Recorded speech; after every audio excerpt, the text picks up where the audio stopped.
InsyaAllah kita sambung tuan. Lama kita bercuti, lama kita rest, dah 2-3 minggu dah kita tak baca. InsyaAllah kita baca sikit hari ni, walaupun tak lama, kita akan ambil masa sikit saja. Kita akan masuk topik baru, ataupun kita mengisap topik baru, masih lagi dalam tajuk besar dia ataupun topik besar dia, 21 syarat sah mengucapkan lafaz takbiratul ihram. Itu dah selesai. Kemudian kita bincang, dah selesai juga bincang berkaitan dengan cara untuk kita takbir, iaitu mesti ada muqaranah, niat, bagaimana cara niat, muqaranah niat. Dan kita juga bincang tentang istihdar. Istihdar dan muqaranah kita dah bincang. Ada istihdar yang hakiki atau istihdar yang urfi, dan ada muqaranah yang hakiki, dan ada muqaranah yang urfi. Biar ini last sekali sebelum kita masuk tajuk baru. InsyaAllah minggu depan kita akan masuk tajuk baru. Minggu depan tajuk dia syarat sah qiyam. Minggu depan masuk rukun yang ke seterusnya. Okey, kita settle dulu hari ni topik terakhir kita ataupun subtopik terakhir kita, perkara-perkara sunat ketika mengucapkan lafaz takbiratul ihram. Ini antara benda yang kita nak dapat bonus, dapat pahala lebih. Selain daripada kita tahu cara yang wajib, kita tahu syarat-syarat wajib, dan kita juga nak ambil peluang yang di offer oleh Allah Subhanahu Wa Taala untuk mendapatkan pahala lebih, untuk dapatkan kita panggil pahala lebih ataupun markah lebih, iaitu ketika kita mengucapkan takbiratul ihram, apa perkara sunat yang perlu kita buat. InsyaAllah hari ini kita nak bincang 6 perkara sunat ataupun 7 perkara sunat ketika kita mengucapkan lafaz takbiratul ihram. Serugi sekiranya kita tak mengambil peluang yang disediakan oleh Allah Subhanahu Wa Taala, itu perkara sunat ketika kita mengucapkan lafaz takbiratul ihram. Kadang-kadang kita buat tapi kita tanpa kita tahu yang mana sunat, yang mana afdal. Kadang-kadang kita buat tanpa kita tahu secara detail setiap pergerakan kita ataupun setiap ucapan kita, yang mana wajib, yang mana sunat, dan juga yang mana afdal. Itu tidak akan dapat pahala sekiranya kita buat tanpa kita tahu. Baik, insyaAllah kita akan sambung muka surat 17 hari ini, Syahdam itu. Kita akan habiskan perkara sunat ketika kita mengucapkan lafaz takbiratul ihram. InsyaAllah kita senaraikan ada lebih kurang 7 perkara sunat ketika kita mengucapkan lafaz takbiratul ihram, tapi di sini disebut lebih kurang ada 3 saja ataupun 4 saja, tapi kita akan tambah di dalam kitab yang lain. InsyaAllah ada lebih kurang ada 7 perkara sunat ketika kita mengucapkan lafaz takbiratul ihram. Baik, sambil-sambil kita menunggu, kita mula dulu tuan-puan. Sambil-sambil kita menukar kawan kita, kita boleh mula dulu. Saya rasa suara saya okey. Kalau suara saya tak okey, boleh respon dalam ruangan komen. Akak Samtullah, Assalamualaikum. Waalaikumsalam warahmatullahi wabarakatuh. Bismillahirrahmanirrahim. Alhamdulillahilladzi arsala rasulahu bil huda wa dinil haqq liyudhhirahu 'ala ad-din kullihi walau karihal kafirun. Asyhadu an la ilaha illallah wahdahu la syarika lah, wa asyhadu anna Muhammadan 'abduhu wa rasuluh. Salawatullahi wa salamuhu ala hadzal nabiyil karim wa imamil muttaqin wa qaidid du'akil mujahidin wa ala alihi wa ashabihi ajma'in.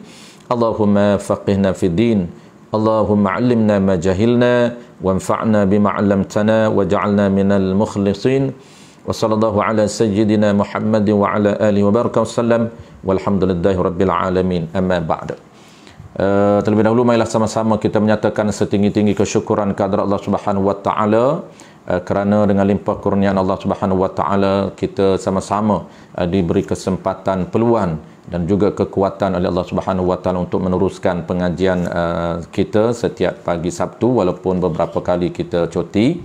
ada masalah kengkangan yang tidak dapat dielakkan.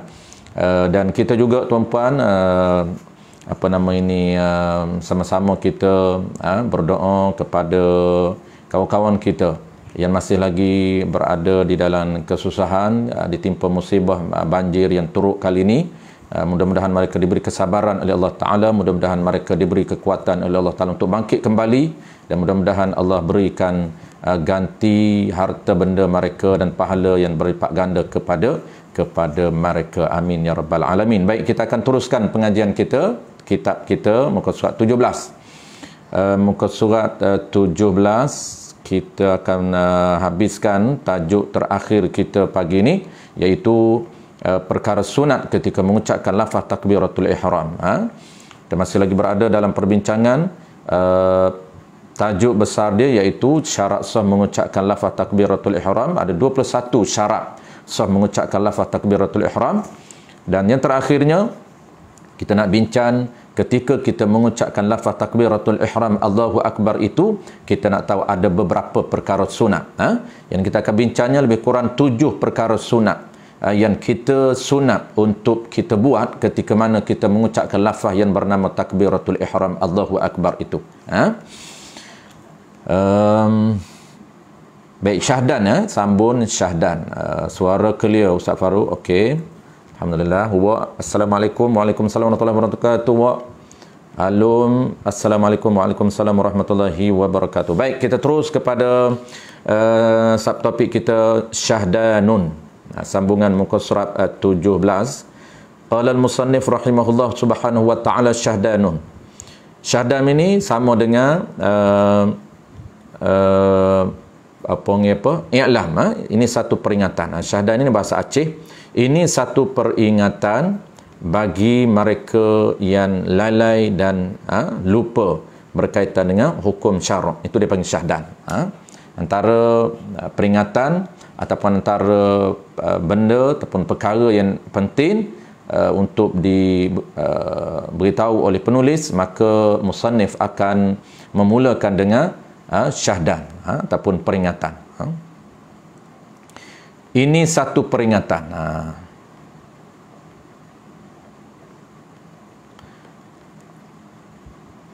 Sunat mengangkat dua tangan. Ini perkara sunat ketika kita mengucapkan lafaz takbiratul ihram. Baik, yang pertama, dia ada lebih kurang 7 semua. Tapi di kitab kita ni sebut lebih kurang 3 ke 4 saja.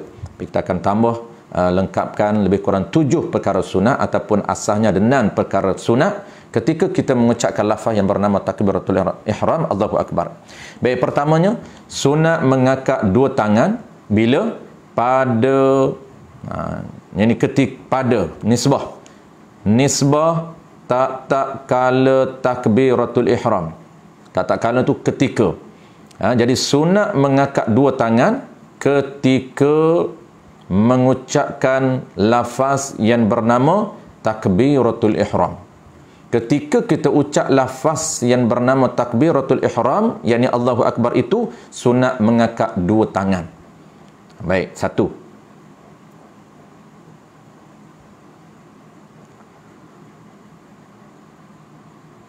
Baik, cara nak mengangkat tangan. Yang pertama, sunat mengangkat tangan. Kita nak tahu tuan-puan, cara ni ada dua cara. Pertama, cara sunat. Yang kedua, cara afdal. Ini penting. Jadi kita dah angkat biasa selama ni tu, kita nak scan dengan ilmu yang kita ada. Sunat ataupun ranking afdal yang kita buat. Yang kita buat angkat tangan setengah, macam-macam versi tuan-puan. Kalau kita perhati di masjid di surau, angkat tangan separuh pun ada terlebih pun ada letak di telinga pun ada terlebih pun ada. Macam-macam versi itu kita nak tahu pada hari ini tuan-puan, pada pagi ini, yang mana sunat dan yang mana rekin afdal. Sebab itu penting panduan ilmu fiqh ini untuk kita create pahala, untuk kita target pahala yang kita nak. Kita nak pahala sunat ataupun kita nak mengejar pahala afdal. Kalau sunat dia tahu afdal tapi dia tak buat, sangat rugi, kerana afdal itu pahala yang lebih yang direkodkan oleh Allah Subhanahu Wa Subhanahu wa ta'ala. Afdal ini dipanggil aktsaru sawaban ataupun disebut sebagai akmal. Aktsaru sawaban yang terlebih besar nisbah rekod ataupun catatan pahala, ataupun akmal nisbah sempurna pahala yang ditawarkan oleh Allah Subhanahu wa ta'ala. Jadi ada dua rekin itu di situ. Baik, yang pertama dulu kita nak tahu tuan-puan. Yang pertama kita nak tahu iaitu sunat, perkara sunat mengangkat tangan. Sunat di dalam takbiratul ihram yang pertamanya ialah sunat mengangkat kedua tangan ketika kita mengucapkan lafaz yang bernama takbiratul ihram. Ketika Allahu Akbar, sunat kita angkat tangan. Maka kita nak tahu tuan-puan cara sunat angkat tangan. Bagaimana cara sunat angkat tangan? Dan yang kedua kita nak tahu bagaimana cara yang afdal di sisi mazhab kita. Ada dua cara. Pertama cara sunat, yang kedua rekin afdal. Baik. Sunat ni tuan-puan, cara yang pertama dulu. Cara yang pertama sunat kita angkat tangan dalam keadaan macam mana sekalipun kita akan dapat pahala sunat. Sama ada dia angkat separuh, dia angkat berbetulan cantik, ataupun dia angkat terlebih, tetap dapat pahala sunat. Mudah saja. Sunat ni dia buat macam mana pun boleh. Angkat separuh macam orang penyegan. Macam orang nampak macam penyegan, dia nampak macam tak berapa nak bersungguh buat ibadat. Allahu Akbar. Ada yang terlebih, Allahu Akbar. Ada yang center cantik, Allahu Akbar. Dapat pahala sunat. Bagaimana cara dia angkat. Baik, cara yang kedua ini kita nak fokus. Cara yang kedua kita panggil cara yang afdal di sisi mazhab kita. Jangan bertukar dengan mazhab Hanafi, jangan bertukar dengan mazhab Malik. Maliki. Afdal dalam mazhab kita. Bagaimana cara afdal? Dia sebut di sini yang afdal.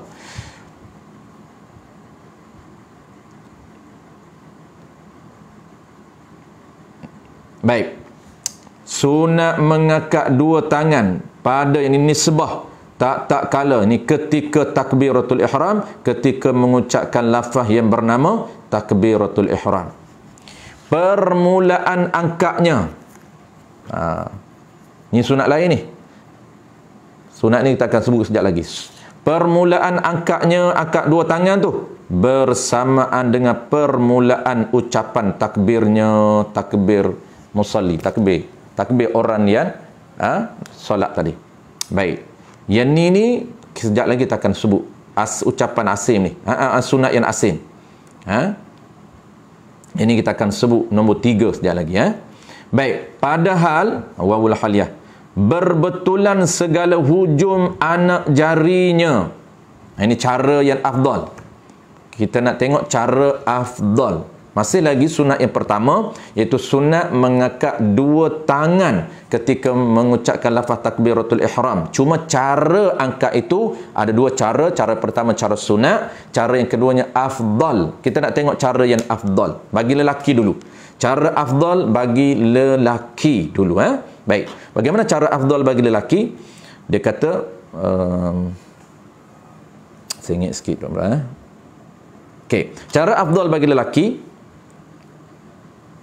berbetulan segala hujum anak jarinya, anak jari musalli, anak jari orang yang solat. Cara dia angkat ni yang afdalnya ialah berbetulan segala hujum anak jarinya yang lain daripada ibu tangan. Lain daripada ibu tangan tak. Ni hujum anak jari.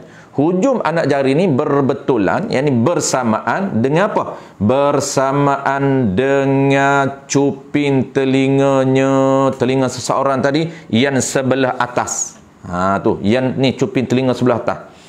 Hujung anak jari ni, semua hujung jari kita sama, bersama, jangan sentuh, bersamaan dengan cuping telinga atas. Dan ibu jari ni bersamaan dengan cuping telinga bawah. Musawah, bersamaan, bukan sentuh. Sentuh tu mazhab lain. Mazhab kitanya center ataupun bersamaan. Bagaimana cara kita demo, cara kita tunjuk tuan-puan? Ini cara afdal, bukan cara sunat, tapi naik ranking afdal. Afdal dalam mazhab kita al-Imam Syafi'i, bagi lelakinya, cara kita mengangkat dua tangan untuk mendapat pahala afdal, cara kita pastikan dua hujung jari kita, dua hujung semua jari-jari ni, hujung jari Dua hujung jari bersamaan, kalau ukur sama dengan dua cuping telinga atas, dan ibu jari bawah ni, ibu jari kita ni bersamaan dengan cuping telinga bawah. Telinga kita ada dua tuan, ada atas, ada bawah. Jadi atas ini sama dengan hujung anak jari kiri kanan, dan cuping telinga bawah ini sama dengan dua ibu jari. Macam mana cara kita buat? Sama. Okey, bukan letak, tak perlu letak, tak perlu sentuh. Sentuh itu mazhab lain. Mazhab kita hanya bersamaan. Okey, hanya bersamaan. Ini bahu kita atas sikit pada bahu, jangan bersamaan pada bahu, bukan macam tu. Atas sedikit. Nah, ini cuping telinga. Okey, ini je. Allahu Akbar. Allahu Akbar. Boleh. Itu yang afdal. Sama, tak perlu sentuh, tak perlu dekat. Ada setengah kita dekatkan dua nyubi jari telinga, ibu jari kita ni kita letak di cuping telinga. Ni kita letak. Tak perlu letak, tak perlu letak di telinga. Mazhab kita hanya sama hujung jari ni. Paling pentingnya jari atas. Hujung jari sama dengan cuping telinga atas. Allahu Akbar. Baik, boleh Kalau letak macam tu, itu mazhab yang afdal di sisi mazhab Hanafi. Hanafi, okey, macam tu. Jadi kita kadang-kadang banyak ambil tak tahu yang mana afdal mazhab kita main bedal saja, kita main hentam sahaja. Ada orang banyak dia buat macam ni, Allahu Akbar. Itu bukan afdal mazhab kita, itu afdal mazhab Hanafi. Ada orang Maliki, Allahu Akbar. Cuping telinga bawah, Maliki bawah. Ni Allahu Akbar, itu Maliki. Afdal di sisi Maliki. Allahu Akbar. Hanafi, Allahu Akbar.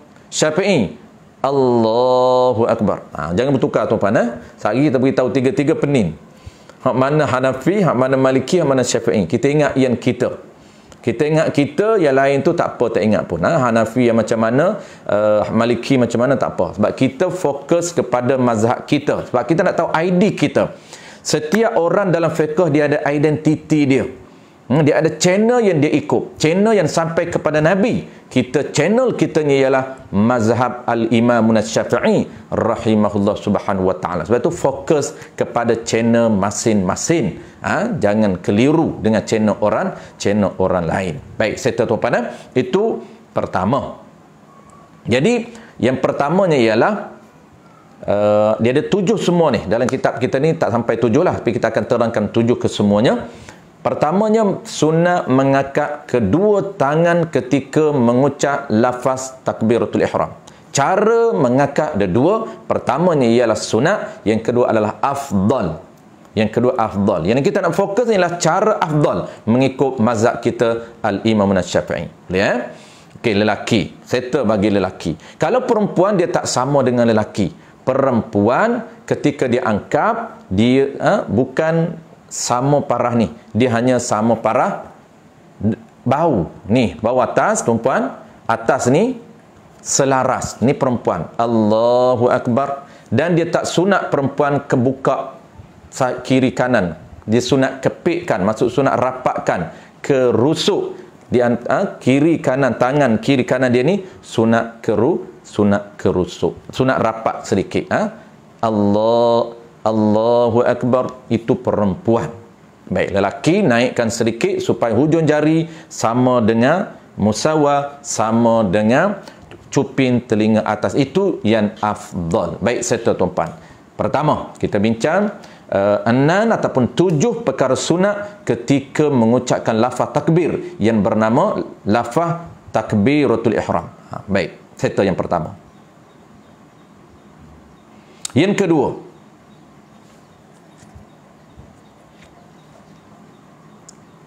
qala al-musannif rahimahullahu subhanahu wa ta'ala, dan ni yang kedua, atau pada kata dan sunat mengangkat dua tangan, dan sunat menghantarkan kedua tangan musalli tu. Bila sunat hantar tu, hantar ni letak. Selepas kita angkat dua tangan dan pilih angkat itu cara yang terbaik, cara afdal, cara kaifiah angkat tu. Lepas angkat, apa sunat lagi? Sunat hantar, maknanya sunat meletakkan kedua tangan. Nak letak kat mana? Sunat letak kedua belah tangan ni di bawah dada, di atas pusat. Kita nak tahu position, kita nak tahu kedudukan dua tangan kita yang sunat untuk kita letak selepas daripada kita angkat. Ini sunat yang asing. Ni kita nak kena tahu perincian ni, perincian sunat ni. Apa yang kita dah buat sebelum daripada ni, kita daripada sekolah rendah lagi kita belajar dengan guru kita. Apabila kita menengah, kita perincikan. Apabila kita naik kitab besar, kita perincikan. Kalau kitab matan kita belajar, belum kita belajar hasyiah, tuan-puan, kita belajar Fathul Qari, contoh dia. Kita tak belajar lagi Bajuri. Kalau orang belajar silibus kita Arab, dia hanya hafal matan ataupun dia hanya terjemahan matan secara umum tanpa mendetailkan. Maka hari ini tuan-puan, apabila kita belajar kitab yang besar ataupun secara elaborate, detail, kita nak tahu secara detail pergerakan kita, perbuatan kita dan ucapan kita, yang mana wajib, yang mana yang mana sunat dan yang mana afdal. Kita dah buat angkat letak. Cuma kita nak tahu angkat itu sunat, letak itu sunat yang asing. Baik, nak letak position dia mazhab kita di mana? Tu. Qala al-musannif rahimahullahu ta'ala, dan sunat menghantarkan, ini meletakkan keduanya, kedua tangan musalli, tangan orang yang solat. Letak tu bila? Kemudian, ini selepas. Kemudian, ini selepas daripada selesai. Yani selepas daripada sempurna takbirnya, takbir musalli, takbir orang yang solat tadi. Letak di mana? Di bawah dadanya, dada seseorang. Letak position dia bawah dada, atas pusat. Mana dia tak ceritalah kitab ni ringkas. Dah bawah dada tak payah cerita dah atas pusat. Tapi kitab yang hasyiah, kitab yang besar, dia cerita lagi bawah dada, atas pusat. Tapi kita faham dah kalau bawah dada, dia tak akan pergi bawah pusat. Tapi detail kena cerita bawah dada, atas pusat. Jangan bawah dada sampai jadi bawah pusat. Kalau bawah dada dia letak bawah pusat, itu bukan sunat di dalam mazhab kita. Itu mazhab orang lain. Baik.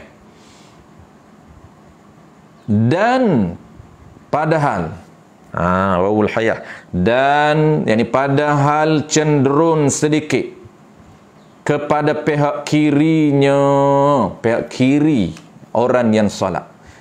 Dia letak bawah dada, cenderung beratkan sedikit. Mana cenderung ni? Alihkan sedikit saja, jangan banyak, ke arah kiri. Ini amalan para ulama sufi kita. Amalan para ulama sufi kita. Sunnah letak bawah dada satu. Amalan para ulama sufi kita cenderung arahkan sedikit ataupun cenderungkan sedikit tangan kita ke arah kiri. Ni kiri. Tuan-tuan tengok, kalau belah saya kiri lah. Ni kiri, ni kanan saya, ni kiri saya. Jadi kiri ni kita arahkan sedikit belah kiri. Ada rahsia dia di sisi ulama sufi. Kerana hati kita berada sebelah kiri. Jadi kita nak jaga hati kita di dalam solat supaya khusyuk. Baik, settle. Jadi yang kedua, selesai yang kedua. Baik, yang kedua, dia sebut 3 je kitab kita ni. Kita akan tambah jadi 7 semua. Yang kedua dalam kitab kita ni, sunat, kita ulang sekali lagi, apa perkara sunat yang kedua? Yang ni sunat, perkara sunat ketika takbiratul ihram. Ketika kita mengucapkan Allahu Akbar. Yang kedua sunat apa? Pertama sunat angkat kedua tangan. Yang kedua selepas angkat, yang kedua sunat diletakkan. Sunat diletakkan di bawah dada dan di atas pusat. Letak di bawah dada, ni dada kita, letak bawah dada, ni pusat kita, atas pusat. Letak bawah dada, atas pusat. Dan ulama sufi kita, amalan mereka nya ialah cenderungkan sedikit sebelah kiri. Jadi macam ni. Okey. Ni apa nama ni? Dada kita, bawah dada. cenderung sebelah kiri. Macam tu. Okey, yang ni jangan buka kembar macam tu. Jangan rapat sangat. Sederhana sahaja. Okey, settle. Baik. Itu yang kedua.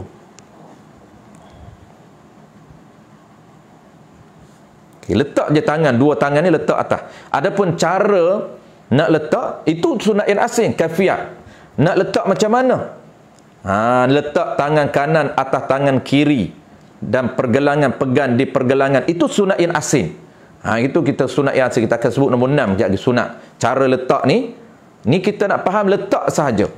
Macam mana cara letak pun dapat pahala sunat meletakkan kedua tangan di bawah dada.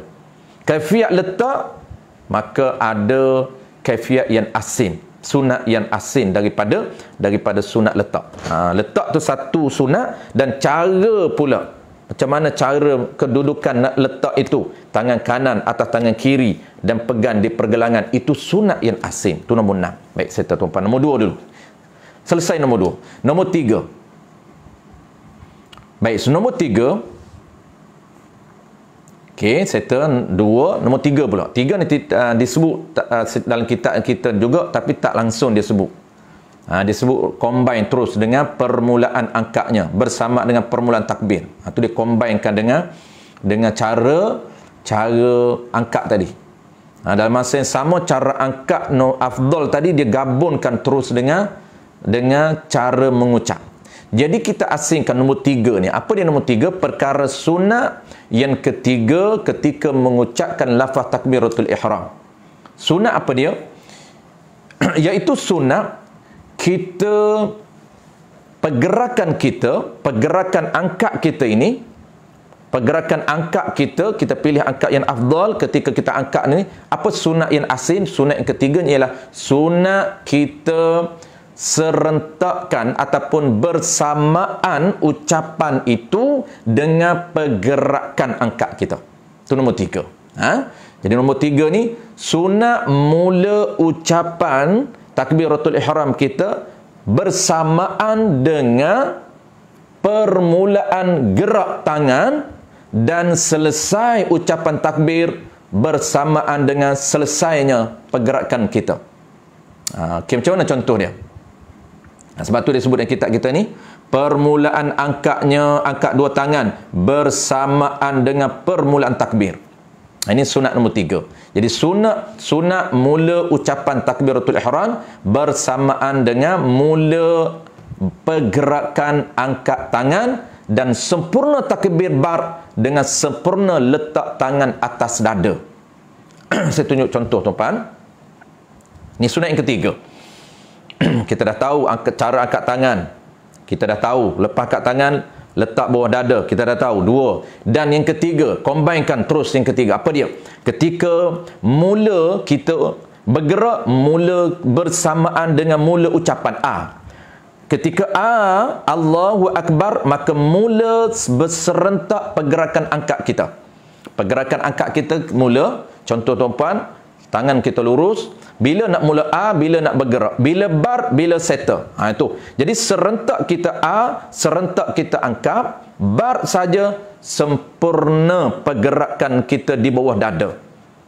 Mula sama-sama sama-sama dengan mula pergerakan angkat, bar selesai sahaja, bar selesai tangan kita komplit di atas, di bawah dada. Contoh, okey, lurus tangan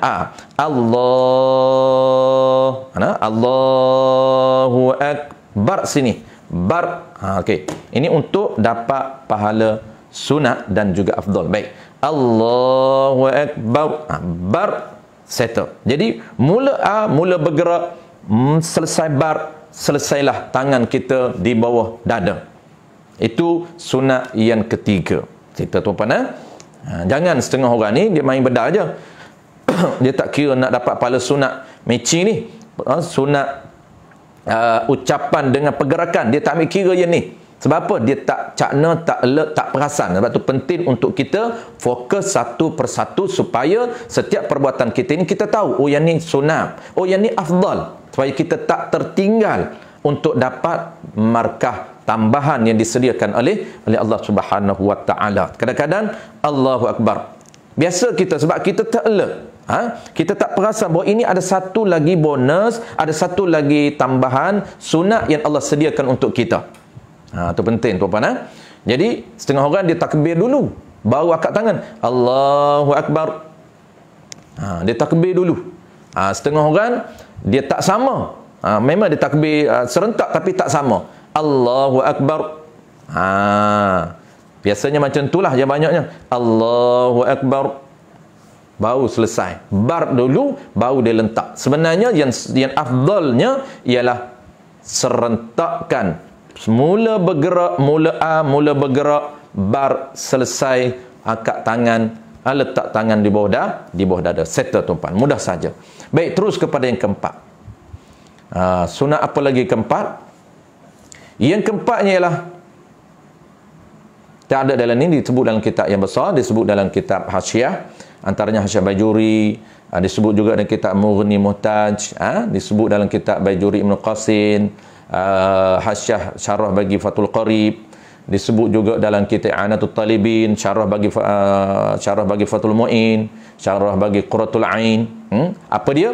Iaitu sunat yang keempat ini, ketika kita angkat tangan dalam keadaan terbaik, standard terbaik, standard afdal tadi, sunat yang asinnya, yang keempatnya ialah pastikan hujung jari, kesemuanya hujung jari ini lentikkan sedikit ataupun condonkan sedikit. Lentikkan sedikit ataupun condonkan sedikit ke arah kiblat.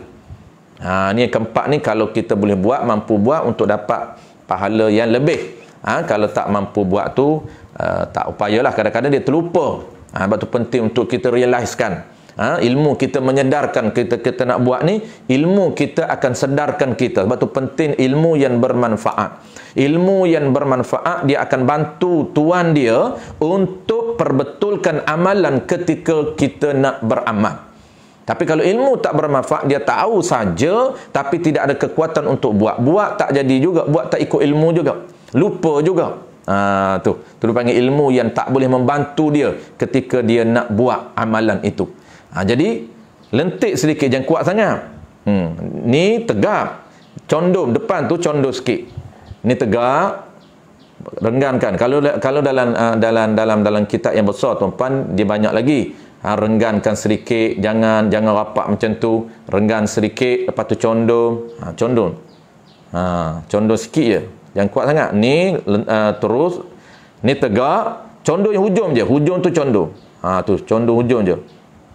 Yang tu condong kuat sangat. Ni lentik, condong sikit je. Tu macam tu je. Baik, settle. Allahu Akbar. Kalau macam tu terus Allahu Akbar, nak dapat pahala asin. Yang keempat, condongkan sedikit. Okey, settle. Itu keempat. Yang kelima juga tidak disebut dalam kitab kita ini. Okey, yang kelima apa dia? Yang kelimanya ialah melihat mata dia ketika takbir Allahu Akbar itu, maka mata dia melihat ke arah tempat sujud. Samalah ini semua ketika Fatihah, semua dalam solat. Mata kita sunat bermula takbir Allahu Akbar, sunat mata kita fokus tempat sujud sampailah salam ataupun sampailah ketika kita membaca tahiyat akhir. Apabila kita membaca tahiyat akhir, dia bertukar mata daripada tempat sujud melihat jari kita ketika kita baca illallah itu. Asyhadu an la ilaha illallah, angkat tangan, sunat angkat telunjuk kita ke atas dan mata kita beralih ke arah telunjuk kita. Itu waktu permulaan fokus kita bertukar kepada daripada tempat sujud kepada anak jari kita. Baik, settle. Yang keenam juga tidak disebut dalam kitab kita ini, disebut dalam kitab yang lain, yang Hasyiah yang besar. Apa dia? Sunat, ni cara nak letak. Tadi sunat letak tangan, kedua tangan kita letak di bawah dada. Letak di bawah dada, atas pusat, itu mazhab kita. Bukan atas dada. Bukan di bawah pusat. Itu mazhab orang lain. Di bawah pusat, mazhab Hanafi. Kalau atas dada ni mazhab Ahmad Hanbal. Ni. Sebab tu geng Wahabi dia semayang macam tu. Dia bukan mazhab Syafi'i tapi mengaku Syafi'i. Tuan perasan geng Wahabi. Allahu Akbar. Tu. Tanya dia mazhab Syafi'i. Merapu je dia. Syafi'i, mana kitab Syafi'i yang mengatakan letak atas dada? Mazhab Syafi'i kata letak bawah dada sunat. Memanglah isu sunat. Cuma kita nak cerita sunat, isu dia sunat mengikut mazhab masing-masing. Memanglah kita bukan nak besarkan isu sunat, tapi kita nak pastikan perbuatan sunat kita menepati setiap channel. Walaupun kesemua channel itu daripada sumber yang satu, daripada Nabi, ke pelbagai yang versi itu daripada Nabi, tetapi channel masing-masing. Itu penting tuan. Channel masing-masing. Baik. Iaitu kita berapa. Cara pula yang keenam ini, cara untuk kita letak. Letak saja dua tangan ke bawah dada tak pusat dapat pahala. Letak macam mana dapat pahala? Letak macam tu pun dapat pahala. Kan ada orang macam ni. Ni. Dia dekat macam dekat diri ni. Bawah dada dapat pahala, letak bawah dada walaupun macam tu. Letak macam tu. Macam tu. Ni orang sembahyang macam ni pada tuan-tuan. Saya biasa tengok. Allahu Akbar. Bismillahirrahmanirrahim. Alhamdulillahi rabbil alamin. Ar-Rahmanir-Rahim. Macam meeting dia. Duduk dalam mesyuarat boleh. Dapat pahala meletakkan dua tangan walaupun kaifiat dia letak macam mana pun dapat pahala letak bawah dada. Isu yang keenam ataupun sunat yang keenam, kita nak tengok kaifiat sunat macam mana letak. Jawab dia tuan-puan, yang keenam, sunat meletakkan tangan kanan atas tangan kiri bila ketika meletakkan keduanya di bawah dada. Sunat letak tangan kanan, ni tangan kanan atas tangan kiri, ni tangan kiri atas tangan kiri ketika meletak di bawah dada. Dan satu lagi, letak satu sunat tangan kanan atas tangan kiri, sunat 7 yang kita cerita ni tuan-puan, yang bukan hanya 7 je, dia banyak lagi. Cuma kita tak sebut asas-asas saja 7 ni. Kalau detailkan, apabila kita letak atas tangan kanan atas, tangan kiri bawah, maka apa lagi sunat dibuat? Sunatnya kita di pergelangan ni, kita pegang ni tuan-puan, di pergelangan ni kita pegang di pergelangan. Ni sunat macam ni. Ada orang tanya, nak pegang di sini ke separuh ke pergelangan, ataupun nak kena buat macam ni? Ada orang ajar belajar sekolah rendah dulu kena buat dua. Nabi Muhammad, Allah dan Muhammad. Jawab dia tuan-puan, disebut dalam kitab Hasyiah, letak atas tangan kanan atas tangan kiri dan kita pegang di pergelangan ni. Ni pergelangan ni. Ni je. Ni. Okey macam ni. Okey. Pergelangan ni. Okey. Macam ni pun boleh, atau pergelangan nak betul pun boleh. Ni pergelangan. Okey, settle tuan-puan. Mudah saja. Yang keenam. Baik, ketujuh apa dia? Qala al-musannif rahimahullahu ta'ala. Dan dalam kitab kita dia sebut 4 saja.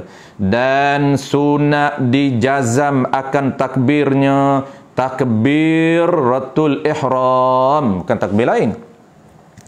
Sunat jazam ini sunat kita matikan huruf ketika mengucap lafaz takbir. Sunat kita matikan, walaupun boleh wasal, tapi sunat kita matikan ketika kita mengucap lafaz yang bernama takbiratul ihram.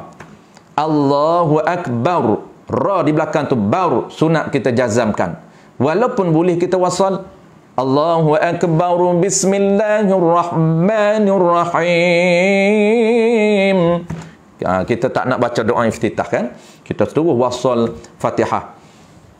Allahu Akbar, Bismillahirrahmanirrahim. Wasal boleh, tapi tak dapat pahala sunat.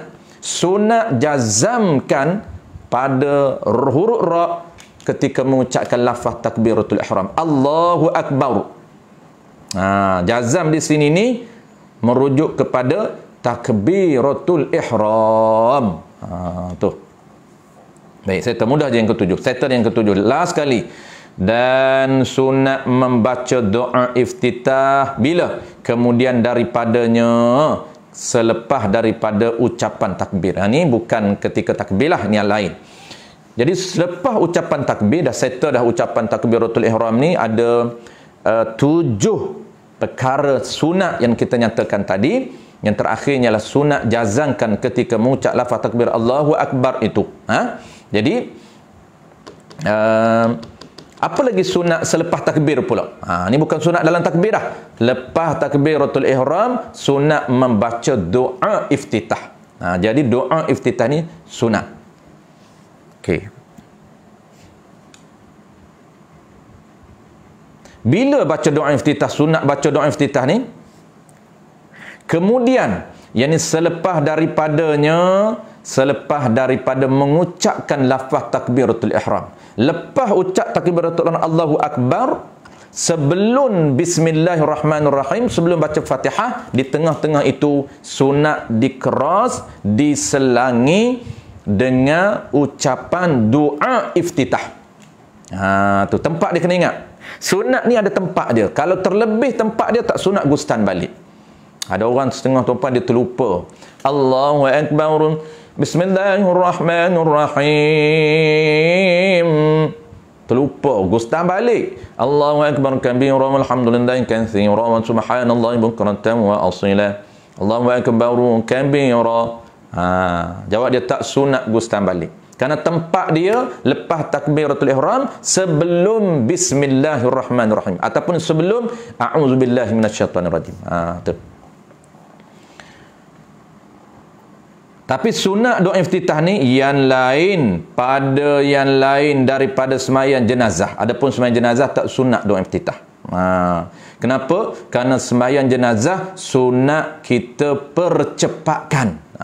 Jangan lambat-lambatkan, makruh lambatkan sembahyang sunat jenazah. Cepatkan. Sebab tu tak sunat doa iftitah.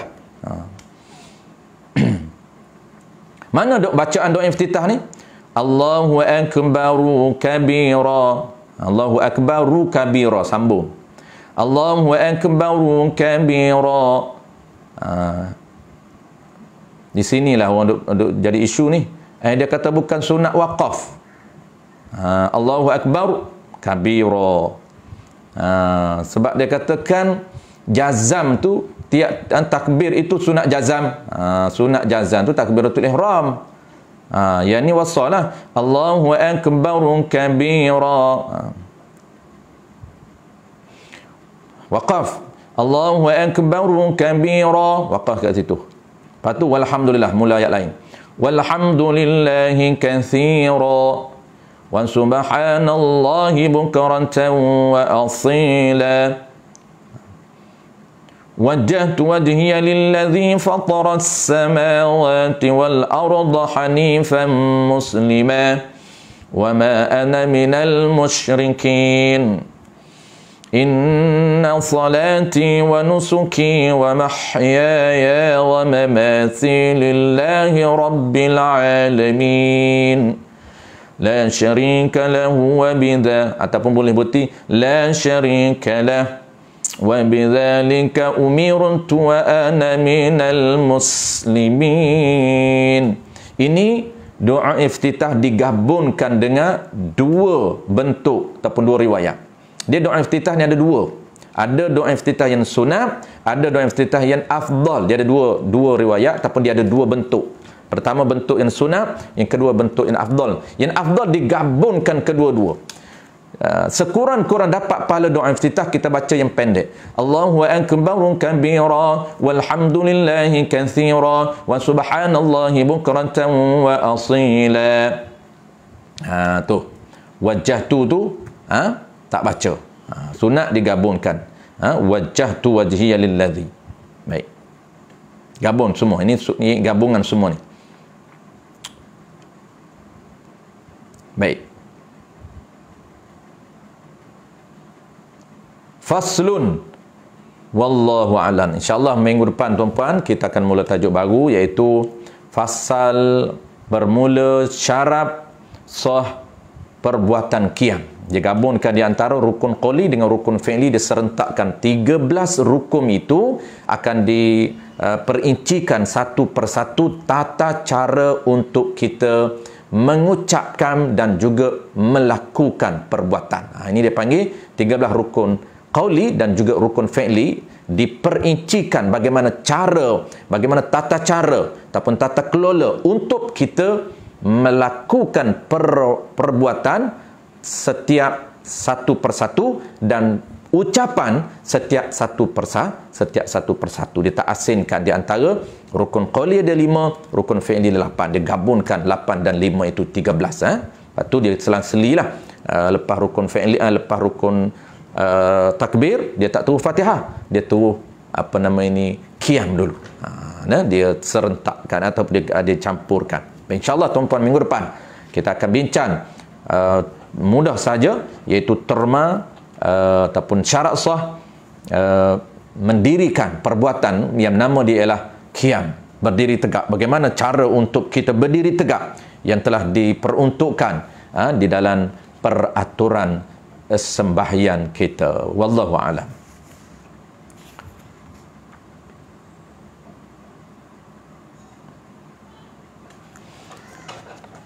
Okey tuan-tuan, insyaAllah kita jumpa lagi. Terima kasih kepada tuan-tuan semua yang memeriahkan, mengimarahkan, menta'zinkan majlis ilmu secara online pada pagi ini. Dan juga terima kasih kepada pihak penganjur kita. Mudah-mudahan kita diberikan kebaikan, kita diberikan keberkatan oleh Allah Subhanahu Wa Taala, diberikan kekuatan untuk kita beramal menepati dengan sistem syariat yang telah ditetapkan oleh Allah Subhanahu Wa Taala. Sebab terkadang tuan-tuan, kita ada ilmu tapi ketika kita buat dia tak mengikut ilmu kita. Banyak tuan-tuan kadang-kadang tahu tapi kita tengok amalan dia tak berapa nak menepati dengan sistem syariat. Sama ala solatnya ataupun muamalatnya. Kadang-kadang tahu sistem jual beli, ketika jual beli itu lafaz ijab qabul pun tak ada. Kadang-kadang tak pilih banyak ulama attah pun. Kenapa? Kalau tanya dia pandai syarah, dia pandai. Tapi implementnya, cara pelaksanaan di lapangan itu tidak membetuli dan tidak menepati dengan sistem syariat yang sebenar. Sebab tu kita kena, Tuan Guru saya sebut selalu, Tuan Guru Cik Al-Qadahi ini dia antara benda dia tekan sangat dalam majlis ilmu ialah niat dia. Selalu kami diingatkan dalam majlis ilmu dia, selalu dia terangkan, selalu dia tekankan, perbetulkan niat, niat mengaji ni sampai 7 niat ranking dia, standard dia, perbetulkan niat. Sebab apa katanya? Kata Tuan Guru, niat ini mainkan peranan penting untuk apa? Untuk kita boleh ilmu dan untuk kita dapat beramal dengan ilmu kita dan dapat sebarkan kepada orang lain. Kita boleh ilmu, kita boleh perbetulkan diri kita dan orang lain juga boleh menumpang ilmu yang kita ada. Itu dia panggil ilmu yang bermanfaat. Kalau ilmu ada tapi nak betul diri pun tak boleh, patah lagi nak sebar kepada orang lain. Diri dia pun tak berapa betul, ikut dan jual beli. Jual beli online, tak ikut orang tanya mazhab apa jual beli online ni? Mazhab Syafi'i lah. Boleh ke tak mazhab Syafi'i jual beli online ni? Boleh dia kata. Ada berapa syarat sah jual beli ni? Tak tahulah, tapi boleh lah. Kok pula di belakang. Tu kita tu puan. Wallahu a'lam. Terima kasih banyak kepada tuan-puan semua, kepada para guru kita yang menta'zinkan majlis ilmu. Kita pun bukan mengajar tuan-puan, saya just orang panggil apa? Just ulang kaji saja, bukan nak mengajar tak erti tuan-puan Just ambil nota-nota daripada guru kita sahaja, nakalkan untuk peringatan kita bersama, bukan taraf saya nak mengajar tuan-puan minta maaf banyak. Just ulang kaji, tazkiyah, muzakarah sahaja. Mudah-mudahan kita diberikan keberkatan. Wallahu a'lam. Bismillahirrahmanirrahim. Alhamdulillahirabbil alamin wassalatu wassalamu ala asyrafil anbiya'i wal mursalin wa ala alihi wa ashabihi ajma'in. Allahumma faqihna fid din wa 'allimna ta'wil waj'alna minal ulama'il 'amilin waj'alna minal mukhlisin. Wa sallallahu ala sayyidina Muhammad wa ala alihi wa baraka wa sallam. Walhamdulillahirabbil alamin.